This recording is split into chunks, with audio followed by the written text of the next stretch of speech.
People became really quite remarkable when they start thinking that they can do things. When they believe in themselves, they have first secret of success. Guys, welcome back with another video at the Legal Entertainment channel. Today we are gonna discuss about law regarding the bail in India. This is part second in which we're gonna discuss about those laws relating to the bail's provision as well as enormous of case laws regarding the bail. So guys, let's start with the bail provisions.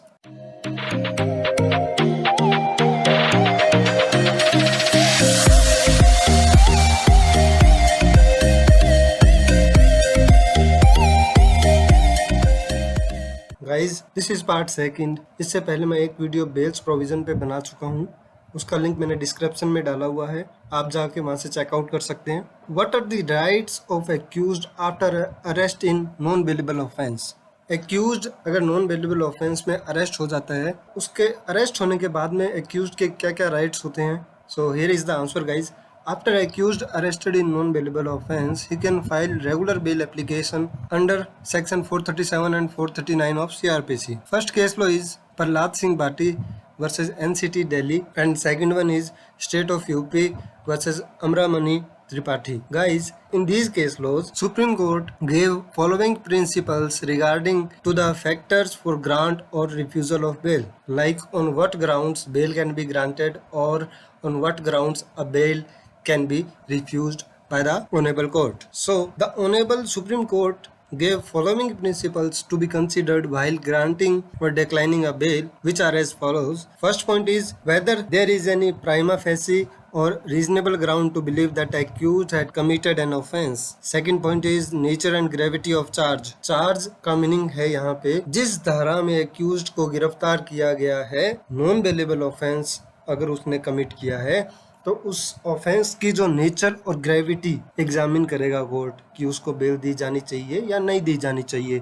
Third point is severity of punishment in the event of conviction. Now next one is danger of accused absconding और fleeing if released on bail. अगर किसी accused को bell grant कर दी जाती है तो उसका भागने का अंदेशा, क्या वो कानून से भाग सकता है? ठीक है, अगर कोर्ट को डाउट होगा तो वो इस ग्राउंड पे बेल रिजेक्ट भी कर सकती है। Now next one is character behaviour means position and standing of the accused. कोई एक्यूज्ड है, वो उसका बिहेवियर कैसा है, वो कम्युनिटी में उसकी गुडविल क्या है, ठीक है, कैरेक्टर, पोजीशन, ये सब भी कोर्ट बेल के टाइम में एग्जामिन करती है। Now next one is likelihood of offense being repeated. Next, reasonable apprehension of witness being tampered with, and last one is danger of course of justice being thwarted by grant of bail. Now, no trial before trial. Guys, no trial before trial का क्या मतलब होता है, ये एक इस case law के द्वारा समझते हैं। P Chidambaram versus directorate of enforcement. In this case law no trial before trial is explained. इस केस लॉ के द्वारा मैं आपको समझाता हूँ कि इसका क्या मतलब है। At the stage of granting bail, an elaborate examination of evidence and detailed reasons touching upon the merit of the case which may prejudice the accused should be avoided. जब बेल के आर्ग्यूमेंट्स कोर्ट में चल रहे हैं उस दौरान आप ये पॉइंट रेज नहीं कर सकते हैं कि एग्जामिनेशन ऑफ एविडेंस या डिटेल्ड रीजन, जो पॉइंट्स फाइनल आर्ग्यूमेंट के दौरान रेज किए जाने चाहिए वो पॉइंट्स आप बेल के टाइम पे आर्ग्यू नहीं कर सकते हैं। Like examination of evidence is a process of trial of the lower court, so this is the basic trial of the court. So examination of evidence और डिटेल्ड रीजन ये आप argument के time पे raise नहीं कर सकते हैं। ये पॉइंट, ये ट्रायल का प्रोसीजर है। लोअर कोर्ट में ट्रायल चलेगी तब फाइनल आर्ग्यूमेंट्स में आप ये पॉइंट रेज कर सकते हैं। Now at the stage of bail application the courts are generally expected to look into reasonable grounds for believing instead of the evidence. अगर एक्यूज्ड के खिलाफ जो एविडेंस है, मतलब उन एविडेंस के बिहाफ पे लग रहा है कि उसको कन्विक्शन होगा ही होगा, तो बेल के टाइम पे ये नहीं देखा जाएगा कि सब एविडेंस एक्यूज्ड के अगेंस्ट में है तो उसकी बेल रिजेक्ट कर दी जाएगी। नहीं, ये काम ट्रायल कोर्ट का है। ठीक है, सो at the time of granting the bail application, the courts are generally expected to look. In fact, the courts generally look into that whether there is reasonable grounds for believing. So, if court believes that there is doubt on the story of the prosecution, then benefit of doubt is always given to the accused, and on that behalf accused can be released on bail. Okay guys, now it is not expected at this stage to have evidence establishing the guilt of accused beyond reasonable doubt. So no trial before trial का क्या मतलब है, किसी accused को आप bell के दौरान guilty नहीं ठहरा सकते हो। ठीक है, बेल के टाइम पे सिर्फ आपको जो लास्ट स्लाइड में मैंने आपको फैक्टर्स बताए थे, फैक्टर्स फॉर ग्रांटिंग और रिफ्यूजल ऑफ बेल, सिर्फ उन फैक्टर्स पे आप आर्ग्यूमेंट कर सकते हैं, ना कि आप बेल के दौरान उसका एक नया ट्रायल चला दोगे। ठीक है, so this is the meaning which is explained in the case law of P Chidambaram versus directorate of enforcement of the statement of no trial before trial.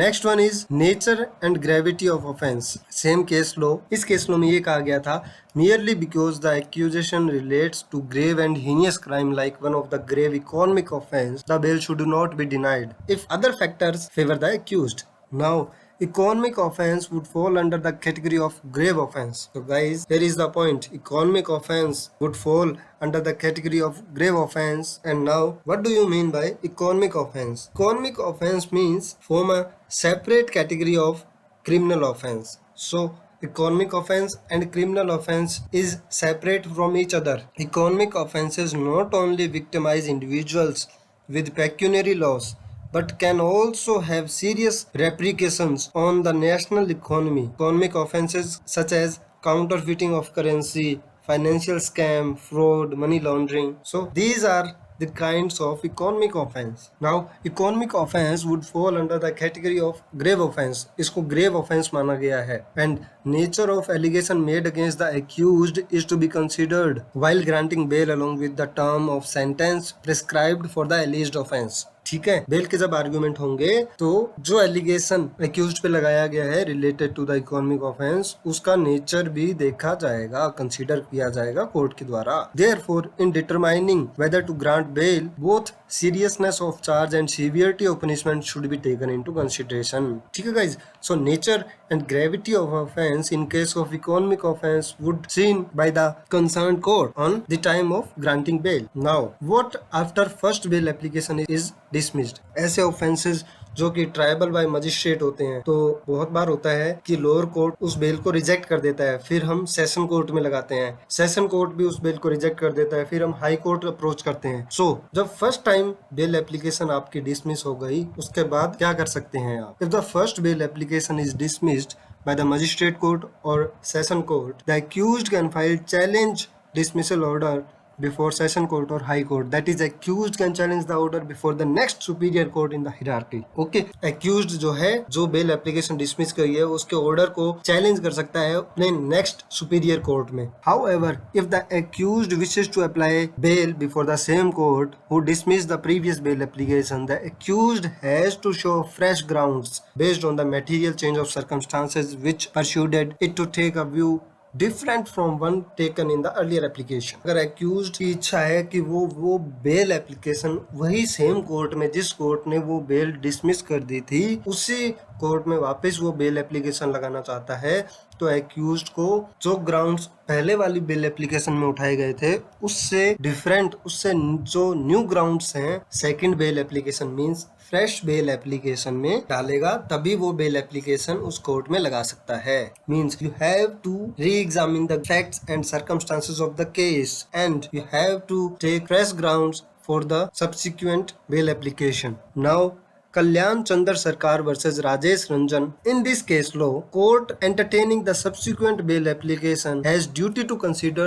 the reason and grounds on which the earlier bail application were rejected. Court में fresh bail application वापस से लगाई गई है, वही bail application पहले dismiss कर दी थी कोर्ट ने, तो जो फ्रेश बेल एप्लीकेशन लगाई जा रही है सेकंड टाइम, तो कोर्ट ये रीजन और ग्राउंड्स कंसीडर करेगा कि जो पहले वाली बेल एप्लीकेशन वो किस ग्राउंड पे रिजेक्ट की गई थी और क्या कारण रहे थे उस दौरान. And in such cases the court also has a duty to record what are the fresh grounds. और जो सेकंड बेल एप्लीकेशन, जो फ्रेश बेल एप्लीकेशन लगाई जा रही है, उसमें नए क्या ग्राउंड्स लिए गए हैं based on the material change of circumstances which persuaded it to take a view different from the one taken in earlier application. Now what if charge sheet is not filed within a specified period. So guys, police officer को एक specified time period में chargesheet पेश करनी होती है। अगर कोई offence में जो पनिशमेंट दी गई है वो 10 साल से कम है तो चार्जशीट उनको 60 दिन के अंदर अंदर पेश करनी होती है कंसर्न कोर्ट के सामने। और ऐसा कोई ऑफेंस जिसमें पनिशमेंट 10 साल से ज्यादा है तो उस केस में वो 90 डेज में पुलिस को चार्जशीट पेश करनी होती है। अब यहाँ क्वेश्चन क्या रेज होता है कि what if chargesheet is not filed with in a specified period. Chargesheet क्या होती है, यहाँ मैं आपको ये क्लियर करना चाहूंगा। Chargesheet is a final report prepared by the investigation or law enforcement agencies for proving the accusation of a crime in criminal court of law. The report is basically submitted by the police officer. ये एक ऐसी report है जो इसी case में जो investigation officer है वो रिपोर्ट तैयार करके सबमिट करता है कोर्ट में कि जो ये प्रूव करने के लिए in order to prove that the accused is connected with any offense or has committed any offense punishable under the penal statute having effect in India. Okay, the report entails and embodies all the stringent records right from the commencement of investigation procedure of lodging an FIR or till the completion of investigation and preparation of final report. Section 173 clause 2 subclause 1 and section 173 clause 5 of CRPC. Section 173 में chargesheet दिया गया है। Okay guys, now here we will discuss if charge sheet is not filed within specified period, then what will happen? Though the investigation agency is not bound to complete investigation within a limited period of time, but if the accused is in custody and no charge sheet has been filed within a period of 60 or 90 days, the accused can take a default bail or statutory bail under the provision of section 167 clause 2 of CRPC. If in a limited period of time the investigation agency is unable to submit the charge sheet before the concerned court, then accused can take a benefit of default bail or statutory bail according to the provision which is mentioned in CRPC, that is section 167 clause 2. Now here is the case law regarding this. Rakesh Kumar Paul versus State of Assam. Immediately on completion of 60 days where the offense is punishable with less than 10 years and 90 days in case where the offense is punishable with not less than 10 years. If no charge sheet is filed in the stipulated or in the given period of time, the accused can take the benefit of default bail by furnishing a surety. No formal application for default bail is required as such. So guys, these are some case law regarding the bail provisions. I hope guys this video will be helpful for you in any manner. So guys, thank you so much. मिलते हैं next video में.